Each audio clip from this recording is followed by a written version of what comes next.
Ma fille m'a appelé en pleurant. Sa clé ne fonctionnait pas, elle a attendu seule sous la tempête pendant des heures. Puis ma mère a ouvert la porte, et a dit, « Toi et ta mère ne vivez plus ici. » La vibration de mon téléphone traverse le chaos des urgences comme un scalpel. 3 cas de traumatisme au cours de la dernière heure, et maintenant l'appareil vibre contre ma hanche avec une urgence qui me serre l'estomac. Personne n'appelle pendant mon service, sauf si quelque chose ne va pas. Je me glisse dans le placard à fournitures, arrachant mes gants tachés de sang. L'identifiant de l'appelant affiche le nom de Lily, et mon cœur bat contre mes côtes. Chérie? Qu'est-ce qui ne va pas? Sa voix passe, étranglée par les sanglots. Maman, ma clé ne fonctionne plus. Comment ça, elle ne fonctionne plus? Je presse le téléphone plus près de mon oreille, m'efforçant de l'entendre par-dessus les annonces de l'hôpital. Je la mets et elle ne tourne pas, les mots de Lily sortent entre 2 respirations saccadées.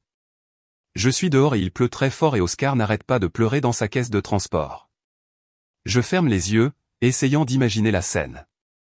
Ma fille de 12 ans, debout sur notre porche, son sac à dos trempé, serrant la caisse du chat pendant que la pluie tombe à verse autour d'elle. Où est grand-mère? Où Tessa? Personne ne répond à la porte. Je vois des lumières allumées à l'intérieur, mais personne ne vient quand je frappe. Une angoisse froide m'envahit. Je suis là tout de suite, ma chérie. Va sur le porche latéral où il y a plus d'abri. Je pars maintenant. Je sors en trompe du placard, manquant de percuter le docteur Martinez. Les urgences sont un champ de bataille de brancards et de moniteurs, et le bip constant des signes vitaux. Gianna, on a besoin de toi au box 3. Le blessé par balle de l'accident enchaîne à besoin. Ma fille est enfermée dehors. Les mots ont un goût de panique sur ma langue. Je dois y aller. Il me regarde en clignant des yeux. On est débordé. Quelqu'un d'autre peut aller la chercher? Il n'y a personne d'autre. La vérité de ces mots me frappe avec une clarté surprenante. Il n'y en a jamais eu. Je le dépasse en direction du poste des infirmières, où la superviseure où il leur met à jour les dossiers, ses yeux se plissant à mon approche. Nancy, je dois partir. Urgence familiale. Elle soupire lourdement. Gianna, il nous manque déjà 3 infirmières. Est-ce que ça peut attendre jusqu'à... Mon père vient de mourir, Nancy. Les mots atterrissent entre nous avec le poids de la terre. Va. Il pleut des cordes au moment où je me gare dans notre allée. À travers les essuie-glaces, je peux distinguer la petite silhouette de Lily, blottie sous l'auvent du porche latéral. Ses cheveux sont plaqués sur sa tête, son uniforme trempé. La caisse du chat à ses pieds émet des miaulements misérables. Je laisse la voiture en marche et je sprinte sous l'averse, l'eau s'infiltrant dans ma blouse en quelques secondes. Je suis là, bébé. Je suis là. Je suis là. Lily s'effondre contre moi, son corps tremblant.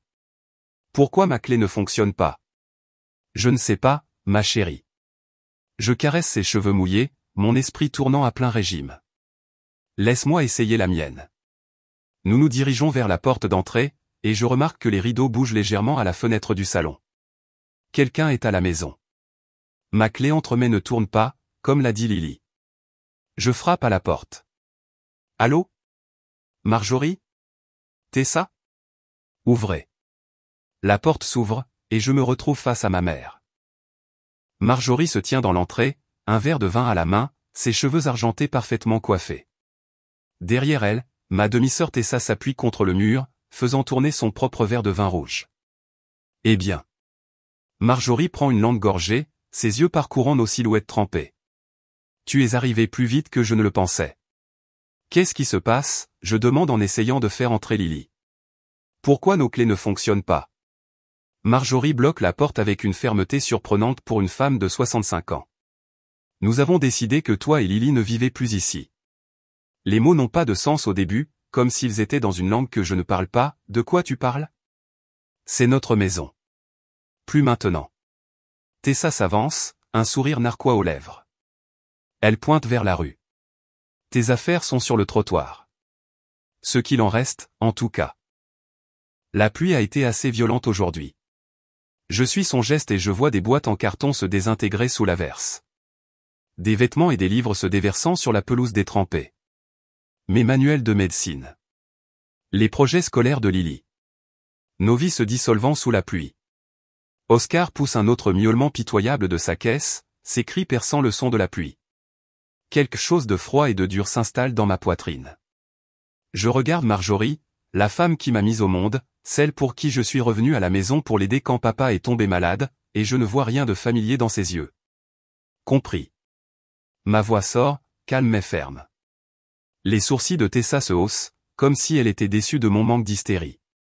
Il y a 2 ans, j'avais abandonné mon appartement en ville, mis en pause une promotion à l'hôpital, pour revenir et prendre soin de mon père en phase terminale. Le docteur Peter Reynolds était respecté de tous, sauf, apparemment, de sa propre femme. J'étais tombé dans le schéma familier, intervenant quand les autres se retiraient. Travaillant des gardes de 14 heures à l'hôpital, puis rentrant à la maison pour gérer les médicaments, les rendez-vous et le ménage pendant que Marjorie jouait au bridge et que Tessa ne rendait visite que lorsque. Tu as toujours été la plus forte, Gianna. J'avais fait la promesse tacite de maintenir notre famille unie après sa mort. Je ne m'attendais simplement pas à devoir me battre pour ma survie de manière aussi littérale. Viens, Lily, dis-je doucement en me détournant de la porte. Allons chercher nos affaires. Nous retournons sous la pluie, vers les boîtes détrempées sur le trottoir. Les épaules de Lily tremblent, mais elle ne pleure pas. C'est la fille de sa mère. J'ouvre le coffre de ma Honda CR-V et je commence à rassembler ce que je peux sauver. Des livres aux pages gondolées. Des albums photos où les couleurs se mélangent comme des aquarelles. Le ruban de la foire scientifique de Lily. L'encre coulant sur le tissu. Marjorie sort sur le porche, nous regardant. Ton père t'a gâté, crie-t-elle. Ça a toujours été ma maison. Je remarque les visages des voisins aux fenêtres de l'autre côté de la rue, observant le spectacle. Madame Donovan, la main sur la bouche. Les Fischer, se chuchotant derrière leur rideau. Je retourne à la porte une dernière fois, la pluie coulant sur mon visage.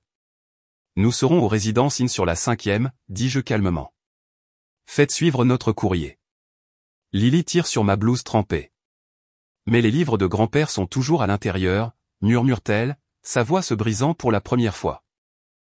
Je lui serre la main et je regarde directement dans les yeux de Marjorie.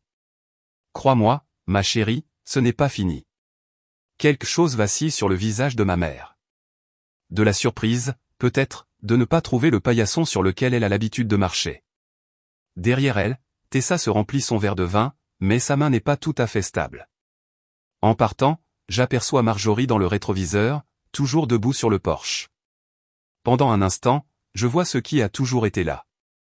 Pas l'amour maternel, mais le ressentiment. Le ressentiment du lien que je partageais avec mon père. Un lien qu'elle n'a jamais eu. La pluie tambourine sur le toit de la voiture. À côté de moi, Lily berce la caisse d'Oscar. Devant nous, l'incertitude. Mais pour la première fois en 2 ans, je sens quelque chose d'inattendu se déployer dans ma poitrine. Ça ressemble étrangement à de la liberté. La chambre du Résidence Inn ressemble à une zone sinistrée le lendemain. Des boîtes en carton détrempées forment des îles sur le tapis beige. L'uniforme scolaire de Lily est drapé sur la barre de douche, dégoulinant encore. Oscar est blotti sous le bureau, son pelage orange emmêlé et humide, refusant de sortir. J'ai étalé chaque possession sauvée comme des artefacts sur un site archéologique, cataloguant ce qui a survécu à la pluie et ce qui n'a pas survécu. Mes manuels d'infirmière aux pages gondolées. Les notes du projet scientifique de Lily, devenues illisibles. Une photo de famille où le visage de mon père s'est estompé en un fantôme d'aquarelle. Bureau de Michael Porter. Une voix nette répond à la 4e sonnerie. Ici Gianna Reynolds, dis-je, pressant le téléphone contre mon oreille. Je dois parler à Michael immédiatement. C'est à propos de la succession de mon père. Je suis désolé, mademoiselle Reynolds, mais M. Porter est au tribunal aujourd'hui et... Dites-lui que c'est la fille de Peter Reynolds, et que Marjorie nous a enfermés dehors. Le silence plane sur la ligne avant que la réceptionniste ne dise « Veuillez patienter ». La voix de Michael arrive quelques instants plus tard, essoufflée. « Gianna, que se passe-t-il » J'explique la situation de la manière clinique et détachée dont je rapporte l'état des patients, portes verrouillées, serrures changées, possession sous la pluie. Des faits sans émotion. C'est impossible, interrompt Michael. Gianna, ton père t'a transféré la maison, à toi et à la fiducie de Lily, il y a 6 mois. La pièce semble basculer. Quoi? Peter a mis la maison dans une fiducie pour toi et Lily. Marjorie n'a aucun droit légal d'être là, et encore moins de vous enfermer dehors. Je m'assois sur le bord du lit, mes jambes soudainement incapables de me soutenir. Pourquoi ne me l'a-t-il pas dit?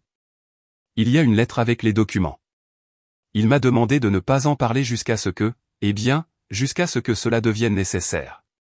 Lily sort de la salle de bain, ses cheveux enroulés dans une serviette de l'hôtel. Elle me regarde avec des yeux trop vieux pour ses 12 ans. Je viens à votre bureau, dis-je à Michael.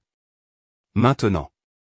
1 heure plus tard, je fixe des documents juridiques étalés sur le bureau en acajou de Michael.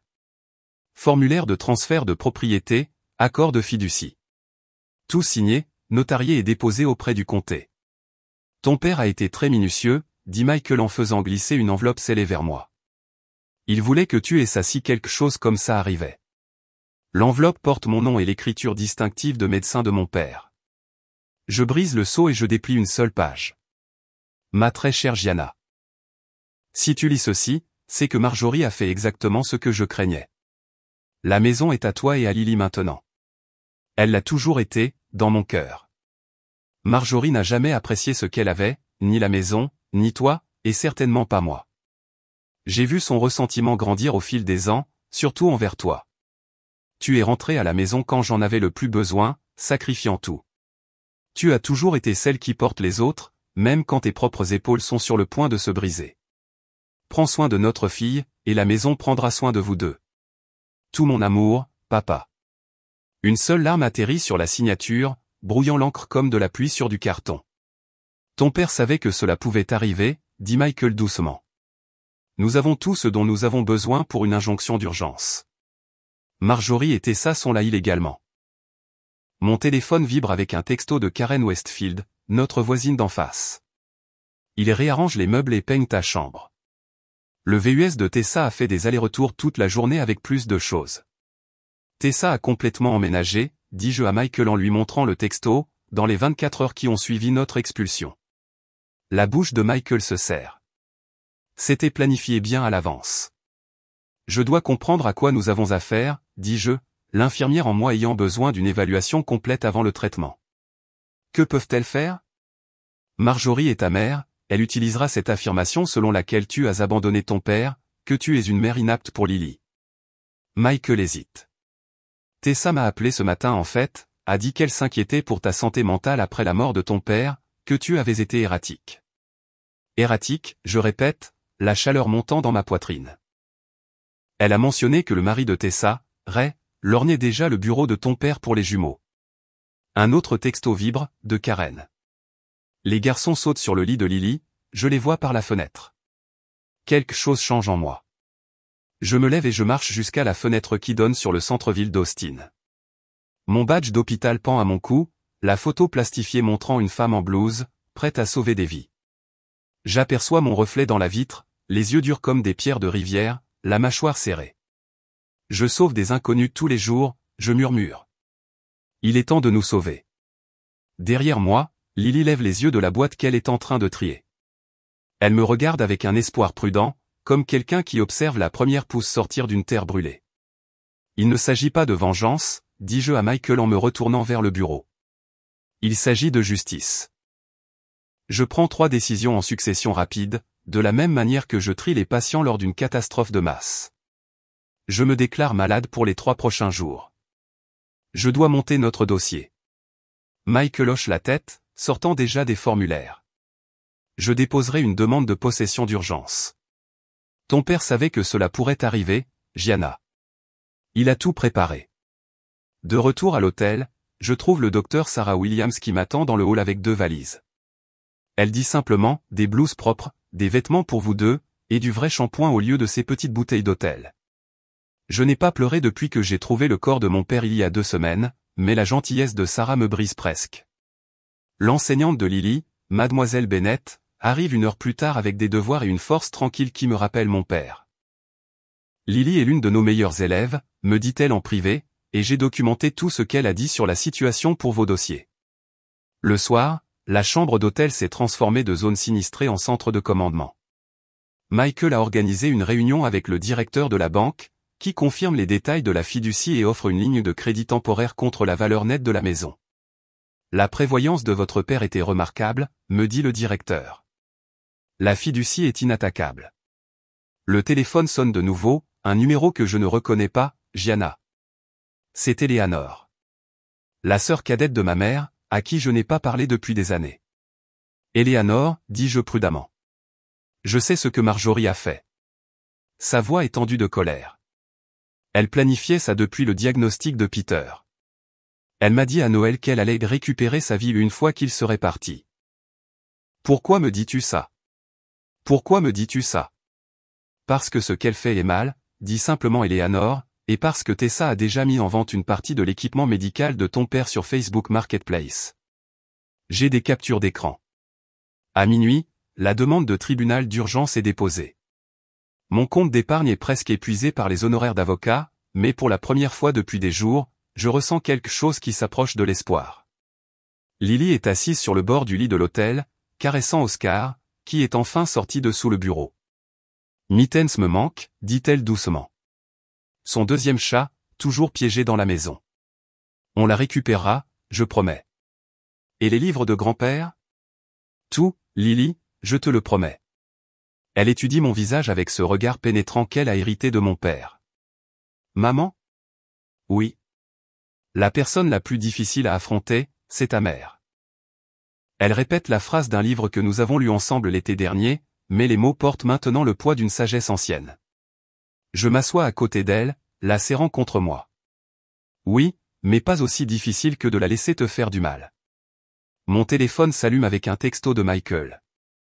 La loi est incontestablement de votre côté. Dehors, la pluie tape contre la fenêtre, plus doucement qu'avant. Non pas pour tout emporter cette fois, mais pour nettoyer. Pour tout renouveler. La publication Facebook de Marjorie est apparue sur mon téléphone à 3h17 du matin, une semaine plus tard. J'étais déjà réveillé, fixant le plafond de l'hôtel, écoutant la douce respiration de Lily depuis le lit voisin. S'il vous plaît, priez pour notre famille pendant cette période difficile, avait écrit ma mère. Après le décès de Peter, Gianna a choisi d'abandonner la maison familiale où elle a été élevée. Certains deuils se manifestent par la rébellion, même chez les adultes. Votre soutien est tout pour nous. 27 commentaires sympathiques déjà. Des cœurs et des mains en prière de membres de l'église qui me connaissaient depuis l'enfance. J'ai posé le téléphone sans répondre. Documentation, pas réaction. C'est ce que Michael avait souligné hier. Maman? La voix de Lily venait de l'obscurité. Ça va? Je vérifie juste les messages, ma chérie. Rendors-toi. Je ne peux pas. Madame Peterson m'a envoyé un texto bizarre. Tessa a dit à sa mère que je ne serais peut-être pas à l'école à cause de tes problèmes de santé mentale. Les mots ont frappé comme de l'eau glacée. Tessa avait commencé à raconter des histoires à l'école de Lily. Le matin, les loups tournaient en rond. Tante Catherine a appelé pendant que j'étais sous la douche. Oncle Robert, pendant que nous prenions le petit déjeuner. La cousine Jennifer, pendant notre trajet vers le bureau de Michael. Tous, inquiets, de mon comportement, erratique, depuis la mort de papa. Il crée un récit, a dit Michael en étalant des documents sur son bureau. Marjorie refuse les lettres recommandées. 3 tentatives déjà. J'ai hoché la tête, ouvrant mon carnet. Le mari de Tessa, Ray, m'a suivi dans le parking de l'hôpital hier soir, a dit que je rendais les choses plus difficiles qu'elles ne devaient l'être. Les sourcils de Michael se sont haussés. Quelqu'un a été témoin de cela. Les caméras de sécurité l'auraient dû. J'ai déjà demandé les images. Un sourire a effleuré le coin de la bouche de Michael. Tu deviens bonne à ça. Le calendrier mural derrière lui montrait la date du jour, encerclée en rouge. Une semaine depuis l'expulsion. Une semaine depuis que tout a changé. Mes infirmières documentent chaque minute que j'ai passée à l'hôpital en m'occupant de papa, ai-je dit en tapotant mon stylo contre le carnet. Le docteur Nichols prépare une déclaration sur la compétence mentale de papa lorsqu'il a fait les changements à la fiducie. Le bureau du shérif a confirmé qu'ils appliqueront toute ordonnance du tribunal que nous recevrons, a ajouté Michael, et j'ai parlé à l'administration de l'hôpital ce matin.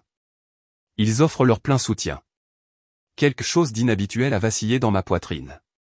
Pas la panique de cette première nuit, pas l'incrédulité stupéfaite d'apprendre que papa m'avait transféré la maison. Quelque chose de plus stable, de plus calme. J'ai besoin du certificat de naissance de ma fille, ai-je dit, et des dossiers médicaux de papa. Ils sont dans le classeur de son bureau. Le stylo de Michael s'est arrêté à mi-note. On peut demander des duplicates à part. Je veux les originaux. Aujourd'hui. 40 minutes plus tard, je me suis garé à 3 maisons de ce qui était légalement ma maison. La voiture de patrouille que j'avais arrangée était garée tranquillement au coin, l'officier Banks me faisant un subtil signe de tête. L'allée menant à la porte d'entrée me semblait à la fois familière et étrangère.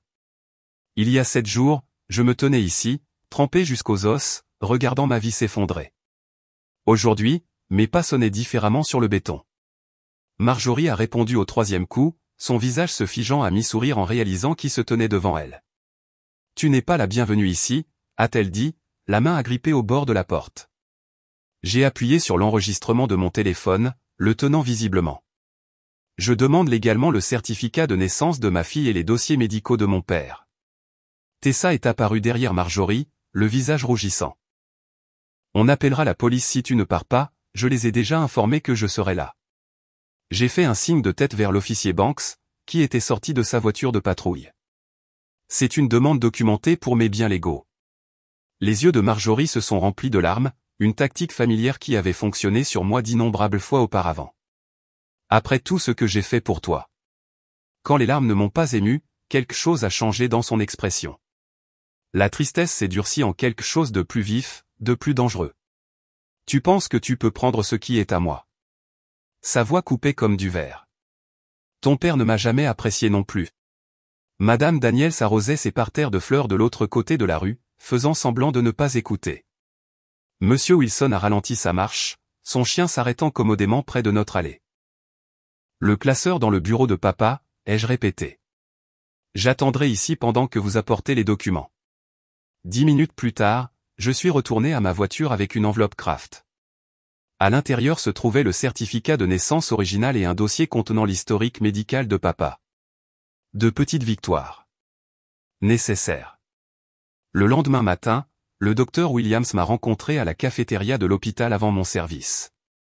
J'ai terminé ma déclaration sur les soins de votre père, a-t-elle dit en faisant glisser une enveloppe scellée sur la table. 2 ans à vous voir vous épuiser, à prendre soin de lui tout en travaillant à temps plein. Aucun jury ne remettrait en question votre dévouement. Madame Bennett, l'enseignante de Lily, a appelé cet après-midi-là. J'ai documenté la relation de Lily avec son grand-père, a-t-elle dit, comment il assistait à toutes les fonctions scolaires quand vous travailliez, comment elle lui lisait quotidiennement pendant sa maladie. Le soir, Michael avait déposé une ordonnance de possession d'urgence avec 17 déclarations sous serment signées. Eleanor a appelé, a-t-il dit quand je suis arrivé à son bureau. Marjorie a photographié des objets de famille pour un site de vente aux enchères. J'ai senti ma mâchoire se serrer. La collection de papa. Et l'argenterie de ta grand-mère. Les meubles anciens de la bibliothèque. L'aumônier de l'hôpital, le père Morgan, avait laissé un message sur mon téléphone. Il avait fourni une déclaration de témoin de moralité sur mes visites à papa, les prières que nous avions partagées, la Bible familiale que j'avais apportée à son chevet. Les gens choisissaient leur camp. Pas les camps que Marjorie avait prévus. Jeudi a apporté le changement que j'attendais. Le juge a examiné notre dossier et a avancé la date de l'audience. Je veux livrer ça personnellement, a dit Michael en brandissant l'avis d'expulsion. Ses yeux brillaient d'un mélange de malice et de justice. J'étais assise dans ma voiture de l'autre côté de la rue, regardant Michael s'approcher de la porte d'entrée dans son costume impeccable. Marjorie a répondu, acceptant la lettre recommandée avec une réticence évidente. À travers le pare-brise, j'ai observé son visage alors qu'elle lisait les premières lignes. La lettre tremblait dans ses mains quand elle a atteint la déclaration « Propriétaire, Gianna Reynolds ». Tessa est apparue dans l'embrasure de la porte, le téléphone collé à l'oreille, les lèvres bougeant rapidement alors qu'elle appelait leur avocat. Marjorie n'a pas bougé, le papier toujours serré dans ses mains alors que Michael retournait à sa voiture.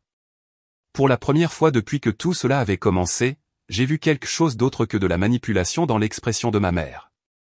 De la compréhension. La prise de conscience que je ne reculerai pas. Ce soir-là, Michael a étalé notre documentation sur sa table de conférence comme un général planifiant un champ de bataille. Des déclarations sous serment de 3 des médecins de papa confirmant sa compétence mentale. Des documents de fiducie avec le calendrier de transfert de propriété surligné. Les photos que j'avais prises de nos affaires sur le trottoir, l'eau de pluie s'infiltrant à travers le carton, Lily grelottant sous la lumière du porche. Le calendrier est particulièrement puissant, a dit Michael en montrant l'horaire à code couleur que j'avais tenu. Vert pour les rendez-vous de papa, bleu pour les changements de médicaments, rouge pour les visites aux urgences. 2 ans de soins condensés en 12 pages méticuleuses.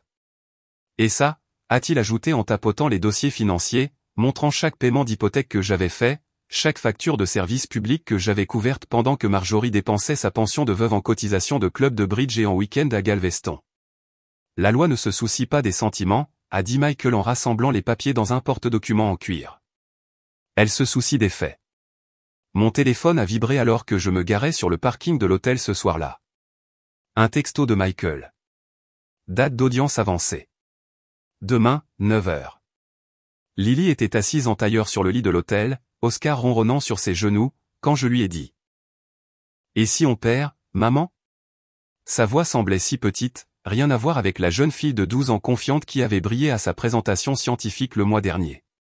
Je me suis assise à côté d'elle, passant ma main sur la douce fourrure d'Oscar. On ne perdra pas. Ton grand-père s'en est assuré. Plus tard, après que Lily se soit endormie, j'ai ouvert le dossier que je n'avais pas montré à Michael. À l'intérieur se trouvait une lettre manuscrite de papa au juge, datée de 3 semaines avant sa mort, expliquant pourquoi il m'avait transféré la maison au lieu de sa femme de 40 ans. Son élégante écriture de médecin remplissait 3 pages de vérité que Marjorie n'avait jamais voulu exposer. Demain, la bataille finale. Mais ce soir, pour la première fois depuis l'expulsion sous la pluie, j'ai dormi sans me réveiller. Le palais de justice brille comme une forteresse sous le soleil du matin alors que j'ajuste mon blazer. Pas de blues aujourd'hui. Aujourd'hui, je ne suis pas Gianna l'infirmière, mais Gianna la plaignante, luttant pour ce qui m'appartient de droit. Lily se tient à côté de moi, sa posture droite malgré sa main tremblante dans la mienne. Prête, demande Michael Porter, sa mallette débordant de nos munitions. Je hoche la tête. Nous nous sommes préparés pour ça. À l'intérieur, les sols polis reflètent nos visages déterminés. La salle d'audience baissant le cirage à meubler la sueur nerveuse. Je balaie la pièce du regard et je me fige.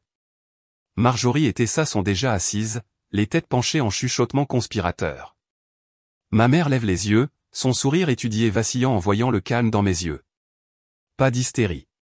Pas de supplication. Juste une certitude tranquille. Michael commence à disposer les documents sur notre table. La juge assignée à notre affaire est minutieuse. Elle appréciera notre attention aux détails. Vont-ils me faire parler? Murmure Lily, les yeux fixés sur les jumeaux de Tessa affalés dans la rangée du fond. Seulement si tu le veux, lui dis-je, bien que Michael l'ait préparé au cas où. La juge Harriet Caldwell entre, ses cheveux argentés tirés en arrière sévèrement, ses yeux ne manquant rien. Litige de la fiducie familiale Reynolds, audience de possession temporaire, annonce-t-elle en s'installant dans son fauteuil. Michael se lève le premier, présentant un porte-document en cuir. Votre honneur, nous avons préparé une chronologie complète documentant les décisions du docteur Peter Reynolds concernant sa propriété. Il déploie un tableau, date, signature, déclaration de témoins, preuves irréfutables des intentions de mon père. Nous avons des déclarations sous serment de 3 médecins distincts confirmant que le docteur Reynolds était sain d'esprit lorsqu'il a transféré la propriété, poursuit Michael, plaçant des documents devant la juge. Son oncologue, son neurologue et son médecin traitant de plus de 2 décennies. Michael sort ensuite les dossiers financiers, des relevés bancaires démontrant les contributions financières minimes de Madame Marjorie Reynolds aux dépenses du ménage, tandis que Mademoiselle Gianna Reynolds couvrait les impôts fonciers et les frais d'entretien aux côtés de son père. Je remarque que l'avocat de Marjorie se déplace mal à l'aise. Le visage de Tessa s'assombrit à chaque nouveau document que Michael présente. De plus, dit Michael en tapotant sa tablette, nous avons une déposition vidéo de l'avocat James Wilson, qui a préparé les documents de fiducie originaux. L'écran de la salle d'audience s'anime. L'avocat de mon père apparaît, gris et digne. Le docteur Reynolds a été explicite dans ses volontés. La propriété devait être transférée à la fiducie de sa fille Gianna et de sa petite-fille Lily à son décès.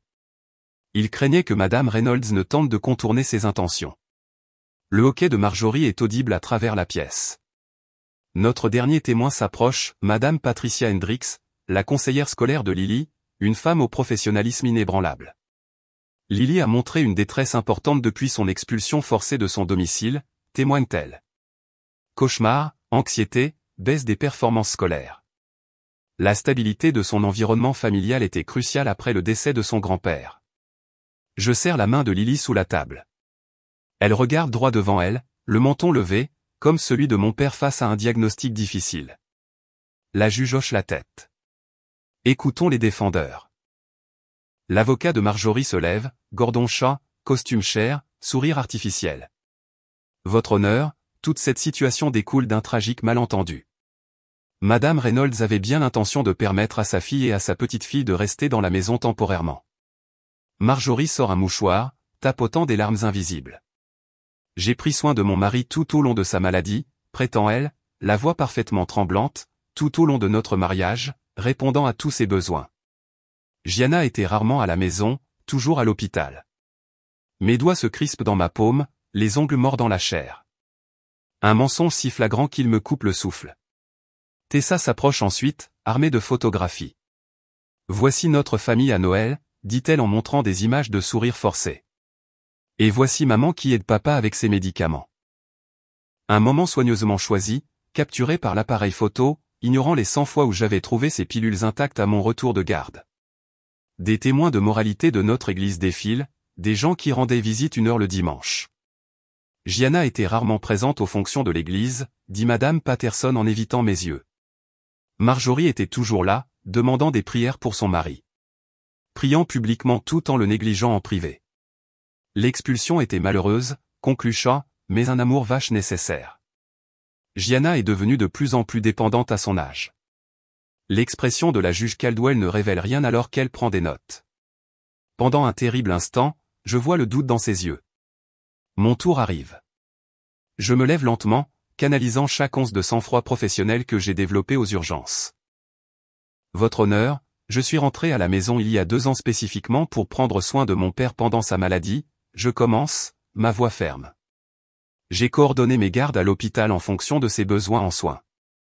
Michael présente mes horaires de travail à côté des calendriers de traitement de mon père, montrant comment j'avais tout arrangé pour être à la maison quand il avait le plus besoin de moi. La porte de la salle d'audience s'ouvre. Une silhouette familière se glisse à l'intérieur, la sœur de Marjorie, Eleanor, que je n'ai pas vue depuis les funérailles. Le visage de Marjorie se crispe de surprise. Mademoiselle Eleanor Blackwell a demandé à témoigner, annonce Michael. Eleanor s'avance. Je rendais visite à mon beau-frère chaque semaine pendant sa maladie, déclare-t-elle fermement. À de nombreuses reprises, je l'ai trouvé seul pendant que ma sœur était à des événements sociaux. C'est Gianna qui ajustait ses médicaments, préparait ses repas et assurait son confort. Marjorie se lève à moitié avant que son avocat ne la tire en arrière. Michael sort une enveloppe scellée. Votre honneur, le docteur Reynolds avait anticipé d'éventuels litiges. Il a préparé cette lettre pour qu'elle soit présentée au tribunal si nécessaire. La juge brise le sceau, lisant en silence. Ses sourcils se haussent. Maman? La voix de Lily brise la tension. Puis-je dire quelque chose? La juge Caldwell s'adoucit. Avancez, jeune fille. Lily marche jusqu'à la barre, son uniforme scolaire impeccable. Mon grand-père m'a appris les échecs dans son bureau tous les dimanches après-midi, commence-t-elle. Même quand il était très malade, il m'a dit que la maison serait toujours là pour maman et moi, qu'il s'en était assuré. Il a dit que grand-mère n'appréciait pas ce qu'elle avait. Des larmes montent à mes yeux, mais je les ravale. La dignité, pas le drame, gagnera ce combat. Je veux juste rentrer à la maison, termine simplement Lily. Je pourrais me lancer dans les détails de la négligence de Marjorie. Au lieu de cela, je dis, les preuves documentées parlent d'elles-mêmes, votre honneur. Marjorie se lève brusquement. Elle a manipulé son père mourant, crie-t-elle en me montrant du doigt. Peter n'avait pas toute sa tête. Madame Reynolds, contrôlez-vous, avertit la juge Caldwell. Pendant la suspension, Michael sort dans le couloir. Le mari de Tessa, Ray, le suit. Une caméra de sécurité capture le murmure menaçant de Ray. Vous regretterez d'avoir pris cette affaire. De retour en séance, l'avocat de Marjorie conteste les documents de la fiducie. Son argument se retourne contre lui quand il devient clair qu'ils étaient au courant de la fiducie depuis des mois, leur signature étant au dossier. Madame Reynolds, ces dossiers médicaux indiquent que vous n'avez assisté qu'à 3 des 27 rendez-vous d'oncologie de votre mari, observe la juge Caldwell. Est-ce exact? Marjorie cherche une explication. Tessa se penche vers son avocat, chuchotant de manière urgente. Je saisis des fragments. Point déjà parlé à l'agent pour la mise en vente. La tête de la juge se redresse brusquement. Quel agent serait ce, Madame Peterson? Tessa blêmit, réalisant son erreur. Un journaliste est assis au fond. Marjorie l'approche lors de la pause suivante. Ma fille ingrate a abandonné son père et veut maintenant voler ma maison. Mes collègues d'Austin Général entrent dans la salle d'audience, un mur silencieux de soutien. La juge Caldwell ferme son dossier avec finalité. J'accorde la possession temporaire de la propriété à Gianna Reynolds et Lily Reynolds. Avec effet immédiat. Le département du shérif escortera Madame Marjorie Reynolds et Madame Tessa Peterson hors de la propriété d'ici 17 heures aujourd'hui. L'audience finale est fixée dans 3 semaines. Marjorie s'effondre dans son fauteuil, sa performance s'effritant enfin. À l'extérieur de la salle d'audience, son avocat approche Michael. Nous devrions discuter des conditions d'un règlement. Je secoue la tête. Nous avons dépassé le stade de la négociation. Dans le couloir, Tessa et Ray se disputent bruyamment.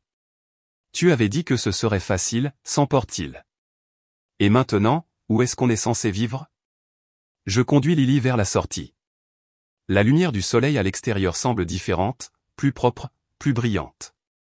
C'est fini, demande Lily, levant les yeux avec un espoir prudent. Presque, lui dis-je. La clé est déjà en main. On rentre à la maison. Le téléphone a sonné à 7h15. J'ai fixé l'identifiant de l'appelant, mon pouce flottant sur l'écran. Mère. 3 jours avant l'audience finale. Gianna, la voix de Marjorie tremblait quand j'ai répondu. Je n'ai pas dormi de la nuit en pensant à cette situation. Je n'ai rien dit, laissant le silence s'étirer entre nous. Je suis toujours ta mère. Sa voix s'est brisée. La famille devrait passer en premier. Tu sais que c'est ce que ton père aurait voulu. J'ai remué mon café, regardant la crème tourbillonner. Papa a rendu ses volontés très claires dans les documents de la fiducie. Les gens parlent, Gianna. Toute l'église prie pour la réconciliation. Le tremblement dans sa voix s'est durci. Le pasteur Williams a appelé hier. Il m'a rappelé que le pardon chrétien exige la réconciliation. Mon téléphone a vibré avec un texto entrant. Oncle Robert, il faut trouver un compromis avant jeudi. Ça déchire la famille. Les garçons de Tessa sont dévastés, a poursuivi Marjorie. Ils ont déjà emménagé leurs affaires dans les chambres du haut. Maintenant, ils doivent de nouveau faire leurs valises. Ces chambres ne leur ont jamais appartenu, ai-je dit doucement. On pourrait partager la maison, a insisté Marjorie. Toi et Lily prenez la chambre principale et le bureau. Nous prendrons la chambre d'amis et le salon. Les parties communes peuvent être. Non. Le mot est tombé entre nous comme une pierre. Tu es cruelle, Gianna. Sa voix s'est aiguisée. Qu'est-il arrivé à la fille qui a soigné son père pendant 2 ans? Qui mettait tout le monde en premier? Elle s'est retrouvée enfermée dehors sous la pluie. J'ai mis fin à l'appel alors qu'un autre texto arrivait. J'ai posé mon téléphone face contre le comptoir, mes mains tremblant légèrement. Maman? Lily se tenait dans l'embrasure de la porte, Oscar s'enroulant autour de ses jambes. C'était encore grand-mère? Oui, ma chérie. J'ai forcé un sourire. Rien d'important. Michael a appelé 1 heure plus tard. L'avocat de Marjorie a déposé une requête ce matin. Il demande une évaluation de votre santé mentale, prétendant que votre deuil a altéré votre jugement. Mon estomac s'est noué. Peuvent-ils faire ça? C'est une tactique dilatoire, a dit Michael. Mais l'hôpital m'a appelé aussi. Quelqu'un a déposé une plainte anonyme remettant en question votre stabilité professionnelle. Les mots ont frappé comme des coups physiques. 2 ans de garde de nuit tout en gérant les soins de papa. Jamais manqué un horaire de médicaments. Documenter chaque traitement. Le directeur de l'école a laissé un message, lui ai-je dit. Apparemment, Tessa a dit aux parents que Lily ne s'en sortait pas bien dans notre situation temporaire. J'ai jeté un coup d'œil vers la chambre de Lily, où elle lisait tranquillement. Michael, suis-je trop dur? Devrais-je envisager une sorte de... Non, a coupé Michael. Souviens-toi de ce que ton père a écrit dans sa lettre au juge. Marjorie n'a jamais apprécié les limites, c'est pourquoi j'ai tracé celle-ci si clairement. Tiens bon, Gianna. Mercredi matin, la veille de l'audience finale, mon téléphone a sonné alors que je préparais le déjeuner de Lily. Mademoiselle Reynolds, ici Janet du bureau du greffier. Nous ne trouvons pas votre dossier de documentation pour l'audience de demain. Une angoisse froide m'a envahi. Quoi? Toutes nos preuves ont été soumises la semaine dernière. Il n'apparaît pas dans le système. Nous avons besoin de ces documents avant midi, sinon le juge pourrait accorder un autre report. J'ai appelé Michael immédiatement. Son assistante a répondu. Il est au tribunal jusqu'à 11 heures. Que se passe-t-il? J'ai expliqué la situation alors que je me précipitais vers la réception de l'hôtel pour la clé USB de sauvegarde. J'ai sauvegardé des copies de tout, mais nous devrons réimprimer toutes les déclarations sous serment et les faire à nouveau notarier. Je vous retrouve au bureau dans 20 minutes, a-t-elle promis. Je me suis retourné pour trouver Lily qui me regardait, sac à dos à la main. Tu vas être en retard pour l'école. La tablette de grand-père, a-t-elle dit soudainement. La bleue. Il a sauvegardé tous ses papiers importants sur le cloud. Le mot de passe, c'est ton anniversaire. 3 heures de travail acharné. Michael a demandé un délai à la fin de son autre affaire. Le juge nous a accordé exactement 90 minutes. On l'a fait de 11 minutes, a dit Michael en s'effondrant dans un fauteuil alors que le greffier tamponnait notre dossier de preuves reconstitué. Quelqu'un a délibérément égaré nos dossiers. Juste un jour de plus, ai-je chuchoté. Jeudi matin s'est levé, clair et frais. Je me tenais près de la boîte aux lettres à 9h27, regardant les véhicules du département du shérif se garer dans l'allée. 2 adjoints en uniformes impeccables se sont approchés de la porte d'entrée tandis qu'un autre se positionnait près du garage. Michael se tenait à côté de moi, sa mallette juridique à la main. « Êtes-vous prête pour ça ?» J'ai hoché la tête, incapable de parler. Dans la voiture, Lily était assise, serrant une photo encadrée de mon père, le visage solennel. L'adjoint principal a frappé fermement. « Département du shérif, ouvrez la porte, s'il vous plaît. » Tessa a répondu, le visage rouge. « Qu'est-ce que ça veut dire ?» L'adjoint a brandi un document officiel. « J'ai un mandat de possession à exécuter. » « Êtes-vous Marjorie Reynolds ?»« Je vais chercher ma mère, » a dit Tessa, sa voix tendue. Marjorie est apparue quelques instants plus tard, les cheveux parfaitement coiffés malgré leur matinale. « Je dois voir cet ordre. Je ne laisse pas des étrangers entrer chez moi. »« Madame, je suis tenu par la loi de lire ceci à voix haute. Ensuite, vous aurez 20 minutes pour rassembler vos effets personnels essentiels sous surveillance. » Alors que l'adjoint lisait l'ordonnance du tribunal, les yeux de Marjorie ont trouvé les miens de l'autre côté de la pelouse. La haine qu'il contenait était palpable.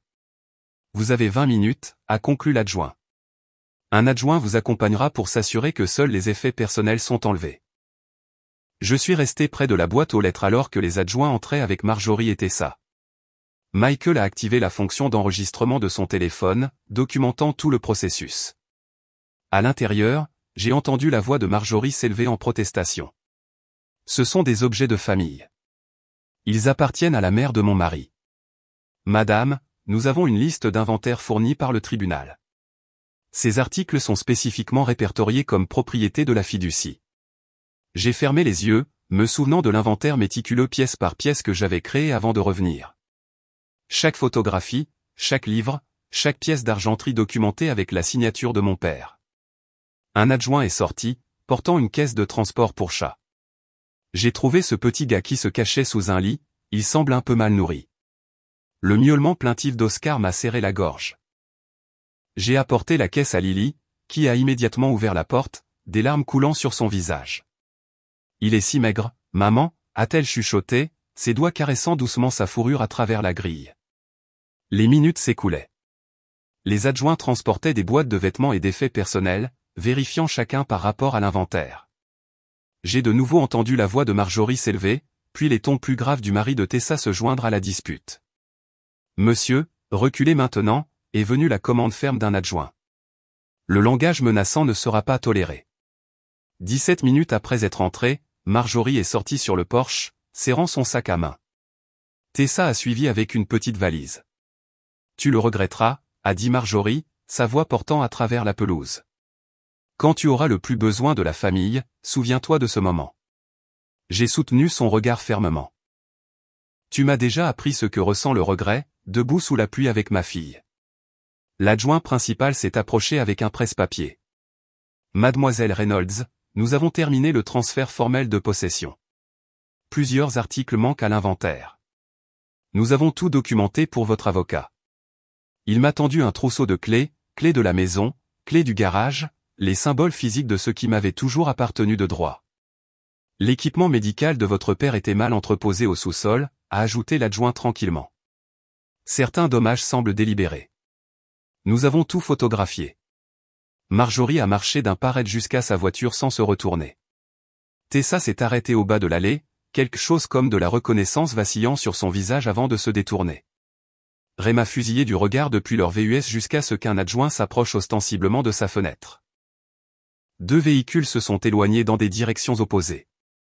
Les voisins qui s'étaient rassemblés sur les porches et derrière les rideaux se sont lentement dispersés, témoins de la justice plutôt que du drame. Mon téléphone a vibré avec des messages entrants. Oncle Robert, nous n'avions aucune idée que les choses étaient si graves. Appelle si tu as besoin de quoi que ce soit. Le système de sécurité est réinitialisé avec votre code, a dit Michael en rangeant son téléphone. J'ai demandé une ordonnance restrictive par précaution. Lily est sortie de la voiture, tenant toujours la photographie de son grand-père. Elle s'est approchée lentement des marches du porche, comme si elle n'était pas sûre qu'elle ne disparaîtrait pas sous ses pieds. Je me suis tenu dans l'embrasure de la porte, les clés à la main. La victoire aurait dû être triomphante, mais il n'y avait qu'une immobilité sombre, un foyer récupéré, une limite restaurée. Alors que Michael partait, j'ai remarqué une enveloppe blanche dans la boîte aux lettres, l'écriture de ma mère instantanément reconnaissable. Je l'ai glissée dans ma poche, non ouverte. Certaines lettres pouvaient attendre un autre jour. La pluie tombe différemment maintenant, 6 mois plus tard. Je me tiens à la fenêtre de la cuisine, regardant les gouttelettes suivre leur chemin sur la vitre, me souvenant de cette nuit où Lily et moi nous tenions trempés sur le porche, enfermés hors de nos propres vies. Le bureau de papa reste intact, une sorte de sanctuaire. Ses revues médicales bordent les étagères, ses lunettes de lecture reposent sur le bureau. Le seul changement est la petite plaque en bois que Lily a fabriquée, salle de lecture commémorative du docteur Peter Reynolds. Parfois, je m'assois dans son fauteuil, je respire ce qui reste de lui et je lis ses revues. Non pas parce que je le dois, mais parce que je le veux. Le jardin de Lily s'épanouit dans l'arrière-cour, malgré le froid de l'automne. Le projet de paix, l'appelle TL. Des rangées de chrysanthèmes robustes et de légumes de fin de saison, chaque plante étiquetée avec une écriture soignée. Elle s'en occupe quotidiennement avec un dévouement qui me rappelle son grand-père. La lettre de promotion de l'hôpital Austin Memorial est encadrée sur mon bureau, superviseur des soins infirmiers, service d'urgence. Le docteur Williams a insisté pour que je l'accepte. Ton père serait fier, avait-elle dit en me serrant la main. Et tu l'as mérité. J'ai pleuré alors, les premières larmes que je m'étais autorisées depuis l'expulsion. Le nouveau système de sécurité bourdonne doucement en arrière-plan.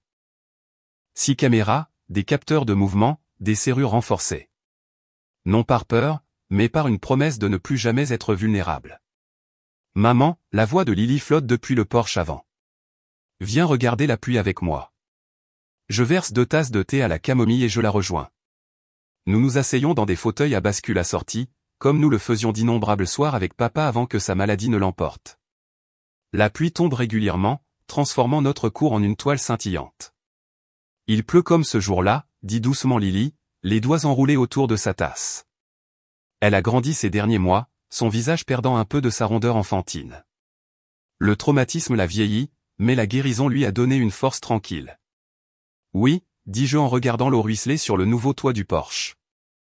Même temps, sentiment différent. Lily se balance doucement, ses yeux suivant la pluie. C'est notre maison maintenant, dit-elle, non pas une question mais une déclaration d'une vérité durement gagnée. Je tends la main à travers l'espace entre nous, lui serrant la main. Elle l'a toujours été. La pluie qui symbolisait autrefois notre rejet sonne maintenant comme une berceuse, la percussion de la nature accompagnant notre rituel du soir. Plus tard, je m'assois à mon bureau, mon journal ouvert devant moi. Devoir de thérapie, techniquement. Mais c'est devenu plus que ça. L'invite de ce soir me regarde, comment votre définition de la force a-t-elle changé? Mon stylo plane, puis commence à bouger. La force n'est pas seulement l'endurance. Pendant si longtemps, j'ai pensé qu'être forte signifiait porter les fardeaux de tout le monde, ne jamais se plaindre, toujours dire oui. J'ai confondu le sacrifice avec l'amour. Mais la vraie force c'est quand tracer des lignes, quand dire non, quand protéger ce qui compte le plus. L'invitation du comité de l'hôpital est sans réponse à côté de mon journal. Il y a 6 mois, j'aurais accepté immédiatement, m'épuisant au nom du dévouement. Maintenant, je vois la demande différemment. Le temps avec Lily n'est pas négociable. Certaines limites ne sont pas une trahison, elles sont une préservation. Je jette un coup d'œil à la citation encadrée sur mon mur. L'écriture de papa m'est aussi familière que la mienne. La force n'est pas de tout porter, c'est de savoir quoi laisser tomber. Oscar, maintenant en bonne santé et dodu, saute sur le bureau et s'installe sur mon journal. Son ronronnement vibre contre ma main. Une autre petite victoire, le chat qui se cachait autrefois pendant ses semaines à l'hôtel, s'étale maintenant avec une confiance abandonnée. La nuit dernière, Lily a dormi jusqu'au matin. Pas de cauchemar, pas d'appels anxieux à minuit. La première fois depuis l'expulsion. Je me suis tenu dans l'embrasure de sa porte à l'aube, regardant sa respiration paisible, et j'ai senti quelque chose de tendu en moi se relâcher enfin. L'équipement médical de papa, le lit d'hôpital, le concentrateur d'oxygène a trouvé un nouveau but. Le don à la clinique communautaire d'Austin est venu avec une seule condition, une plaque en l'honneur du docteur Peter Reynolds. Le service transformé en héritage. Les soirées cinéma du vendredi sont devenues un rituel sacré, juste Lily et moi sur le canapé, des bols de pop-corn en équilibre sur nos genoux, Oscar coincé entre nous. La famille que nous avons choisie, petite mais puissante. À l'hôpital, Jessica, une jeune infirmière aux yeux hantés, m'a cherché la semaine dernière. Ma mère continue de prendre mon salaire, avait-elle chuchoté. Elle dit que je lui dois pour m'avoir élevé. J'avais reconnu la honte dans sa voix, la confusion de l'obligation transformée en exploitation. Laisse-moi te partager quelque chose que j'ai appris à la dure, lui avais-je dit en sortant le guide des droits des aidants que j'avais créé. 20 pages de ressources, de protection juridique et de scénarios de limite. Le projet qui a grandi de notre douleur, aidant maintenant d'autres à naviguer dans la leur. La présentation scolaire de Lily, Qu'est-ce qu'une maison, a remporté le premier prix le mois dernier. Son enseignante l'a qualifiée de « étonnamment mature ». Sur la dernière diapositive, Lily avait écrit « Une maison n'est pas seulement des murs et un toit, c'est un endroit où l'on est en sécurité pour être soi-même ». La chambre d'amis qui prenait autrefois la poussière accueille maintenant Sarah, une infirmière itinérante dont l'appartement a été inondé la semaine dernière. La même collègue qui nous a apporté des vêtements pendant ses premières nuits désespérées à l'hôtel. Les cercles se complétant. Mon téléphone sonne avec une notification. Une publication Facebook de Tessa montrant elle et Marjorie se disputant à propos de meubles lors d'une vente aux enchères. La section des commentaires déborde de leur drame public. Je bloque discrètement les deux comptes. Le message d'Eleanor est arrivé hier, hésitant, plein d'espoir. C'est peut-être le moment de guérir, avait-elle écrit. La famille devrait retrouver son chemin ensemble. Ma réponse a mis des heures à se formuler. Eleanor, j'apprécie ta place dans nos vies, mais la réconciliation exige la reconnaissance et le changement. Ni l'un ni l'autre ne s'est produit. Ma porte reste ouverte, mais mes limites avec Marjorie et Tessa ne sont pas négociables. La lettre non ouverte de Marjorie est restée dans le tiroir de mon bureau pendant des mois. Je l'ai finalement lue hier soir. 5 pages de justification, de souvenirs sélectifs et de blâmes subtils. Pas d'excuses. Je l'ai classée sans réponse. Choisissant la paix plutôt que l'épuisement de l'engagement. La pluie s'intensifie alors que le soir s'approfondit. Lily apporte ses aquarelles sur le porche, capturant la cour scintillante en bleu et violet. Je la regarde travailler, frappé par la façon dont ses doigts se déplacent avec certitude sur le papier. Le vent agite les carillons suspendus à l'avant-toit, ceux que Lily et moi avons fabriqués avec les étiquettes d'alerte médicale de papa. Ils captent la lumière de la lampe du porche, envoyant une douce musique dans l'air humide.